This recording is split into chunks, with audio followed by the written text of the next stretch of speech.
Hello everyone, आप सब कैसे हैं? मैं उम्मीद करता हूं कि बहुत अच्छे होंगे और अपनी पढ़ाई को बहुत अच्छे से कर रहे होंगे। मैं Akash Kumar वडाना ICT virtual classroom में आपका बहुत बहुत स्वागत करता हूं। मेरे प्यारे बच्चों, जैसे आपको पता है मेरे प्यारे बच्चों, बेसिकली हमारी आपका जो है 9th क्लास है। 9th क्लास में हम लोग देख रहे हैं पॉलिटिकल साइंस। पॉलिटिकल साइंस में हमारा लेसन नंबर 4 चल रहा है। संस्थाओं का कामकाज को हम लोग पढ़ रहे हैं कि जो अपनी संस्थाएं हैं वो किस तरीके से कामकाज करती हैं, इनको हम देखने और जानने का प्रयास हम लोगों ने किया। क्लियर है? राजनीतिक संस्थान की आवश्यकता क्यों होती है, किस तरीके से हम देख सकते हैं संसद क्या है, कितने टोटल आपके मेंबर थे, कितने कानून बनते हैं, कितने स्थायी सदन है, जनता कैसे चुनाव करके भेजती है, ये सारे सदन, ये सारी चीजों को मैं आपको एक एक करके दिखा चुका हूँ, बता चुका हूँ, बात कर चुका हूँ। क्लियर है? और कल हम बात कर रहे थे लोकसभा में एक दिन, तो इसको आगे बढ़ने से पहले इतना हमने पढ़ा है। कोई डाउट, कोई क्वेरी किसी बच्चे का हो, एक बार देख लीजिए, पूछ लीजिए, फिर आगे बढ़े। देख लीजिए आप, मेरा कोई भी प्यारा बच्चा।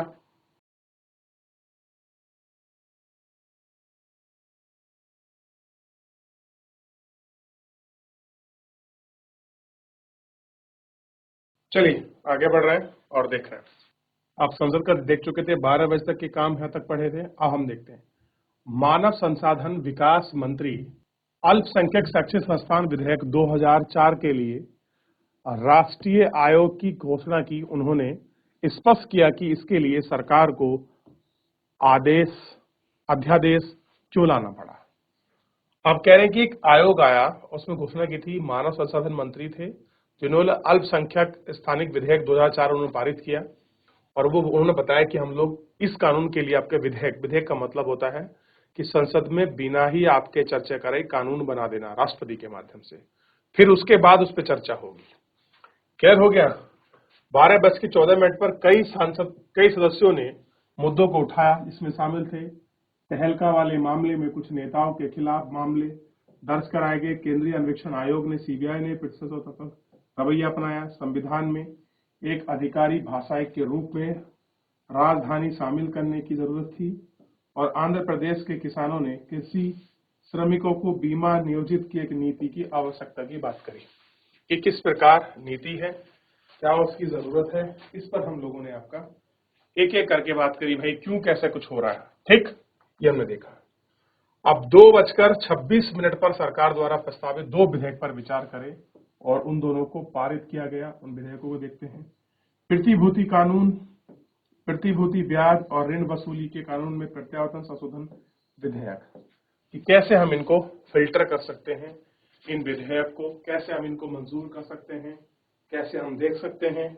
ये सारी चीजों को इसमें देखने का, जानने का प्रयास और मौका हमको मिलेगा। क्लियर है?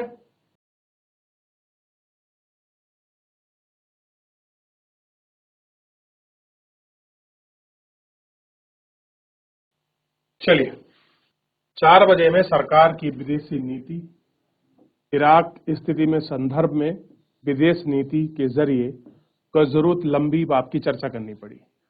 7:07 पर, यानी कि बहुत लंबी होगी विदेशी नीति की चर्चा। 7:17 पर चर्चा समाप्त हुई। सदन अगले दिन के लिए स्थगित हुआ।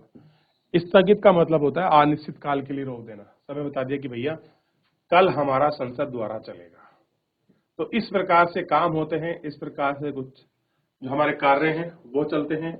आ जाइए, हम आ गए हैं अब आपका राजनीतिक कार्यपालिका। कहां पहुंच गए हैं? राजनीतिक कार्यपालिका पर हम लोग बात करेंगे कि आखिर में राजनीतिक कार्यपालिका है क्या। क्लियर है?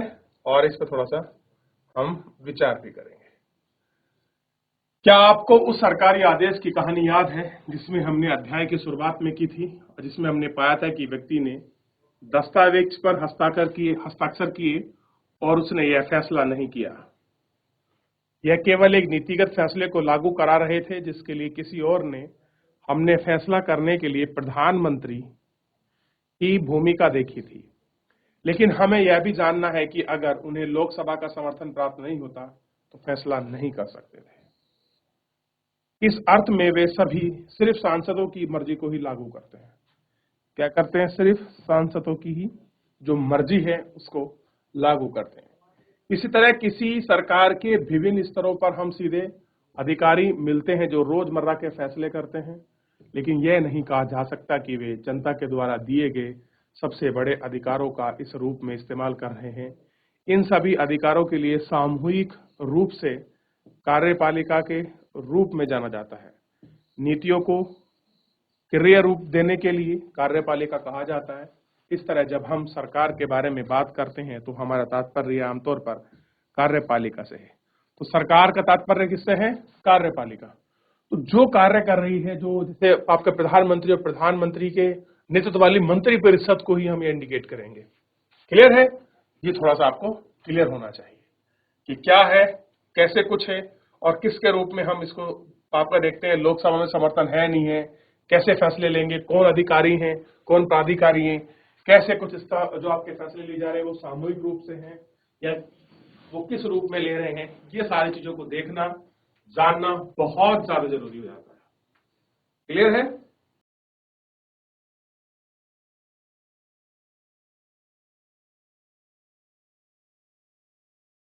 चलिए आगे बढ़ जाएं।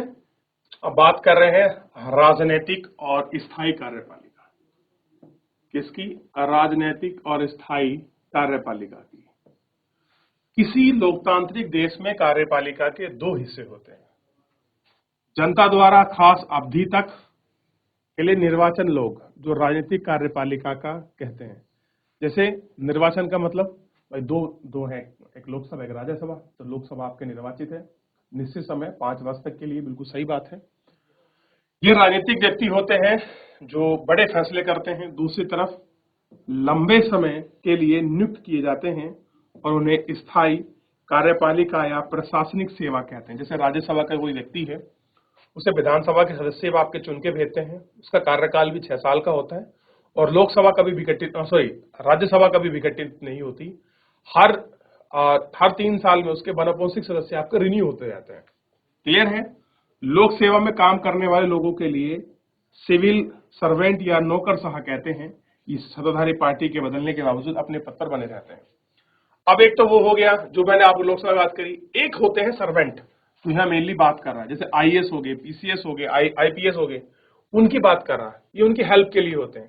इन्हें हम सिविल सर्वेंट भी कह रहे हैं, नौकरशाह भी कह रहे हैं और सत्ताधारी दल भी कह रहे हैं। पार्टी बदल जाए, कुछ भी हो जाए, ये लोग रहते ही रहते हैं। ये अधिकारी राजनीतिक कार्यपालिका की तरह काम करते हैं, रोजमर्रा के प्रशासन में सहायता करते हैं। क्या है? सहायता करते हैं। और ये कार्य अपने आप में विज्ञापन के मामले राजनीतिक क्रियाकलाप की भूमिका को बताते हैं। आप पूछ सकते हैं कि राजनीतिक क्रियाकलाप को गैर राजनीतिक क्रियाकलाप से ज्यादा अधिकतर क्यों है? पूछ सकते हैं भाई ऐसा क्यों है? ठीक, कि राजनीतिक क्रियाकलाप और गैर राजनीतिक क्रियाकलाप से ज्यादा अधिकार क्यों है, क्यों होते हैं? मंत्री किसी नौकरशाह से ज्यादा प्रभावशाली क्यों होता है? नौकरशाह अमूमन अधिकारी शिक्षित होना होता है, उसे उसके विषय में अधिक महारत और जानकारी होती है। वित्त मंत्रालय में काम करने वाले सलाहकारों को अर्थशास्त्री की जानकारी वित्त मंत्री से ज्यादा होती है। कह रहे जो अर्थशास्त्र में काम कर रहे हैं, जो कोई मान लीजिए कोई फाइनेंस मिनिस्ट्री में है, वहां का जो व्यक्ति है उसको नॉलेज ज्यादा है तुलनात्मक रूप से जो आपका वित्त मंत्री बनाया गया है।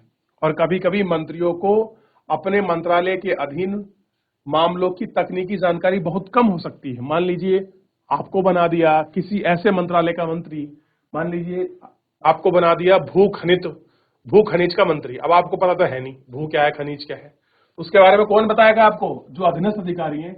वो क्या है? अधीनस्थ मामलों की तकनीकी जानकारी बहुत कम हो सकती है। जैसे रक्षा में, उद्योग में, स्वास्थ्य में, विज्ञान में, प्रौद्योगिकी में, खनन में, मंत्रालयों में ऐसा होना आम बात है। फिर भी इन मामलों में अंतिम निर्णय करने का अधिकार मंत्रियों को ही पास क्यों है? भाई नॉलेज तो बहुत कम है, पता ही नहीं है क्या डिफेंस।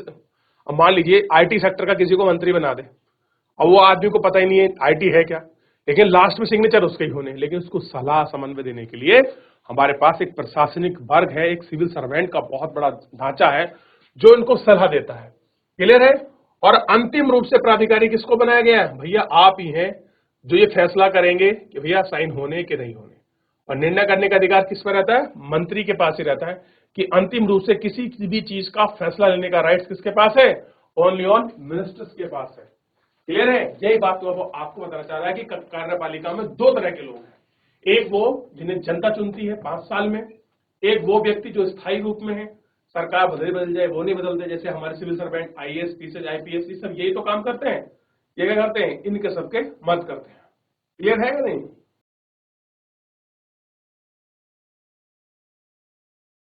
चलिए देख लिया, ध्यान रहेगा इतना, आगे बढ़े। चलिए, इसी वजह से अब कह रहे हैं कि क्या कारण है कि फैसले लेने पड़ते हैं। अब कह रहे हैं कि इसी इसकी वजह बहुत सीधी है।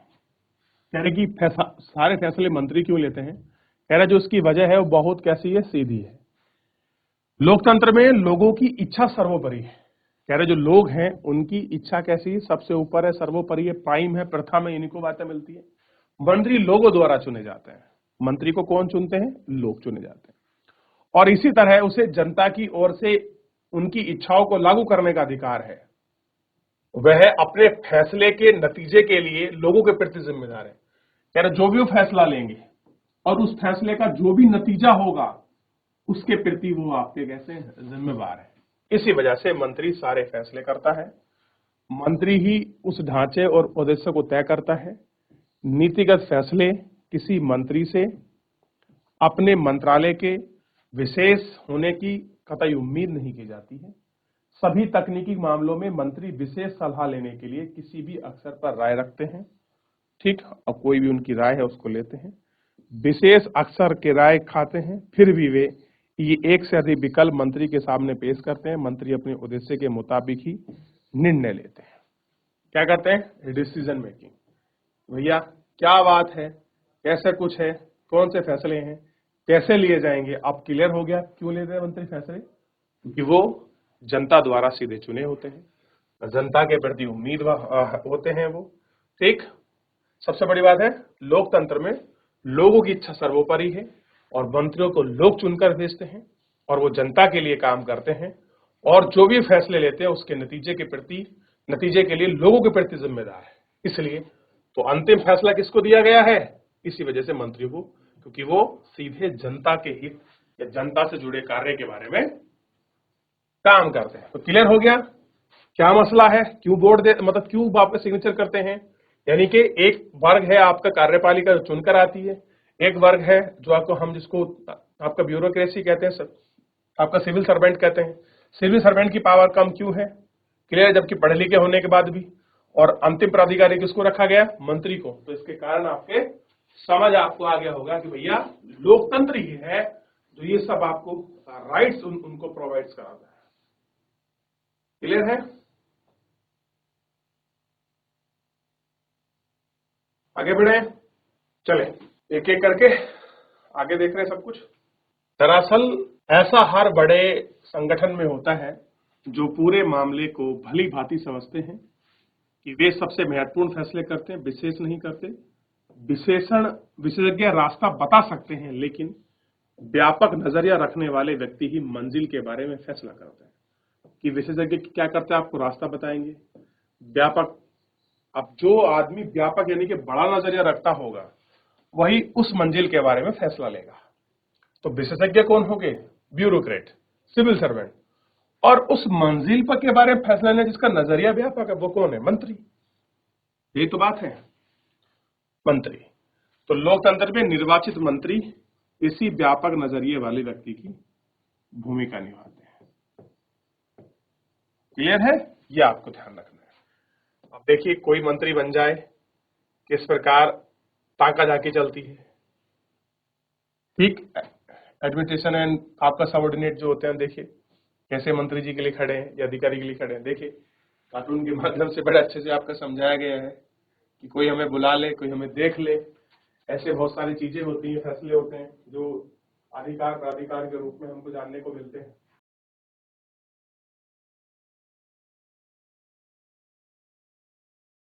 चलिए, प्रधानमंत्री और मंत्रिपरिषद बड़ी महत्वपूर्ण है।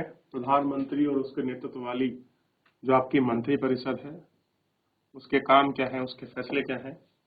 तो प्रधानमंत्री और उसकी मंत्रिपरिषद और मंत्रिपरिषद, इस देश में प्रधानमंत्री सबसे महत्वपूर्ण राजनीतिक संस्था है। फिर भी प्रधानमंत्री के लिए कोई प्रत्यक्ष निर्वाचन नहीं है। अब आप जान के आश्चर्यचकित होंगे कि सर प्रधानमंत्री का तो चुनाव होता है, हम लोग लोकसभा में वोट तो देते हैं। तो आपको ध्यान रखना है प्रधानमंत्री नियुक्त होते हैं। प्रधानमंत्री की नियुक्ति की जाती है। राष्ट्रपति प्रधानमंत्री की नियुक्ति करते हैं। ध्यान दीजिए, राष्ट्रपति के द्वारा प्रधानमंत्री की नियुक्ति होती है। The president elected by prime minister, यानी कि जो हमारे राष्ट्रपति हैं वो प्रधानमंत्री की नियुक्ति करते हैं। बस इसमें एक छोटा सा अंतर है कि लोकसभा में बहुमत प्राप्त दल के नेता को ही राष्ट्रपति प्रधानमंत्री नियुक्त करते हैं, ये ध्यान रखें। लेकिन राष्ट्रपति अपनी मर्जी से किसी को प्रधानमंत्री नियुक्त नहीं कर सकते। राष्ट्रपति लोकसभा में बहुमत वाली पार्टी या पार्टियों के गठबंधन के नेता को ही प्रधानमंत्री नियुक्त करते हैं। अब जिसका बहुमत है, चाहे अकेली पार्टी का आ जाए या दो से अधिक पार्टी मिलकर गठबंधन करें और कह दें कि भाई ये हमारा नेतृत्व है, ये हमारे प्रधानमंत्री बनेंगे, तब तो कुछ हो सकता है, तब तो कुछ रूप आए।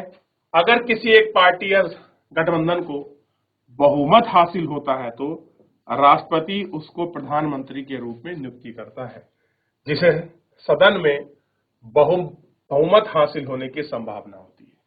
प्रधानमंत्री कार्यकाल तय नहीं होता, वह तब अपने पदों पर रहता है जब तक वह पार्टी का गठबंधन का नेता ना हो। तो प्रधानमंत्री की नियुक्ति करने के बाद ही राष्ट्रपति प्रधानमंत्री की सलाह पर दूसरे मंत्रियों की नियुक्ति करता है। अब आपको 2-4 चीज में से फैक्ट के रूप में आपको याद रखनी चाहिए, जो आप कभी कंफ्यूज हो सकते हैं। चलिए, क्या क्या चीजें याद रखनी चाहिए, नोट करिए। सबसे पहली बात, प्रधानमंत्री का चुनाव नहीं होता, प्रधानमंत्री नियुक्त होते हैं और प्रधानमंत्री को राष्ट्रपति के द्वारा नियुक्त किया जाता है। क्या होगा? राष्ट्रपति के द्वारा नियुक्त किया जाता है।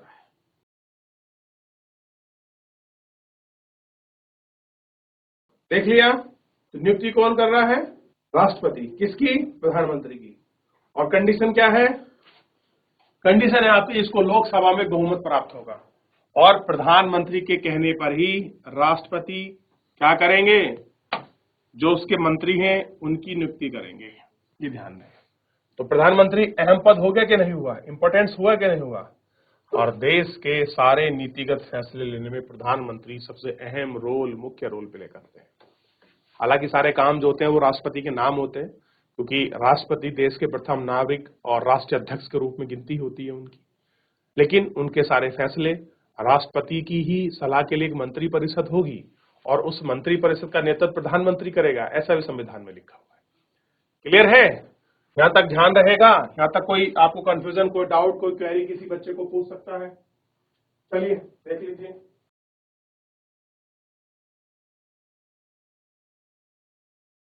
तो मेरे प्यारे बच्चों, फिलहाल जो है आज के इस आपके चैप्टर में, आज के इस लेसन में इतना ही। मिलेंगे नेक्स्ट लेक्चर में और हम आगे कंटिन्यू करेंगे। तब तक आप पढ़ के आइए, कुछ आप खोज के आइए इंटरेस्टिंग सा, ताकि मैं आपको कल और अच्छे से आपको समझा सकूं। चलिए फिलहाल आज के लिए इतना ही। धन्यवाद।